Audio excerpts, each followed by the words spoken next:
Bonjour à tous, j'espère que vous allez bien. On se retrouve cette semaine pour parler des rouges à lèvres liquides mat de Jeffree Star. Ils sont vegan, non testés sur les animaux et coûtent moins de 20 € pour 5,6 ml.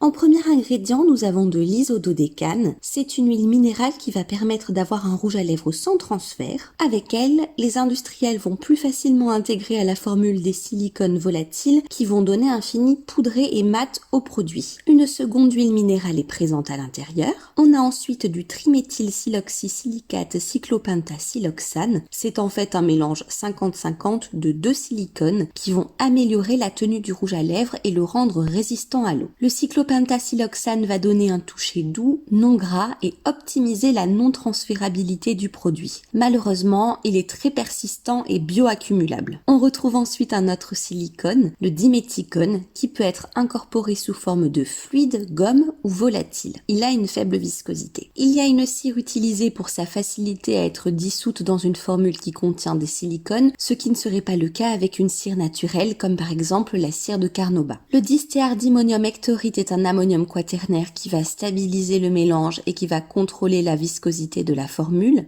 Le kaolin est une argile blanche qui va être utilisée en tant qu'opacifiant. Le silicate diméthylsilylate permet d'avoir un produit fluide et évite d'avoir un agglomérat de pigments colorés. On a du propylène carbonate qui est un solvant et qui va jouer sur la viscosité du produit. Le C10-18-triglycéride va apporter quant à lui une certaine consistance à la matière. L'éthylhexyl méthoxycinamate est un filtre UV fortement suspecté d'être un perturbateur endocrinien. Des études ont été faites chez le rat et le poisson in vitro qui ont montré qu'à des doses élevées, c'était un perturbateur endocrinien et in vivo où il avait un impact sur les organes reproducteurs. Dans un cosmétique, il est autorisé à une concentration maximale de 10% et à cette concentration-là, il ne semble pas y avoir de risque pour la santé humaine. Attention toutefois à l'effet cocktail, je vous conseille de limiter votre exposition à cet ingrédient. L'acétate de tocophérol est un dérivé de vitamine E qui est considéré comme étant plus stable que ce dernier, c'est un antioxydant. Autre conservateur avec lequel je vous rabats chasser les oreilles je pense, c'est le phénoxyéthanol. Le caprylyl-glycol va améliorer l'action de ces conservateurs.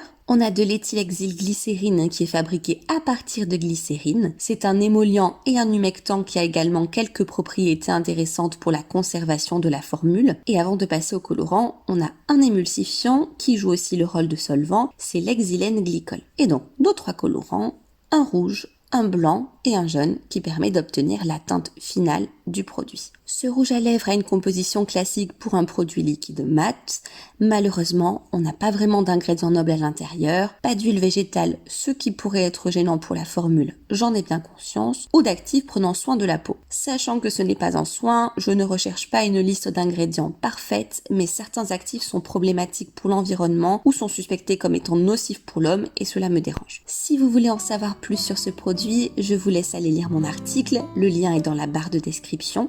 Sinon, rendez-vous sur les réseaux sociaux et je vous dis à la semaine prochaine.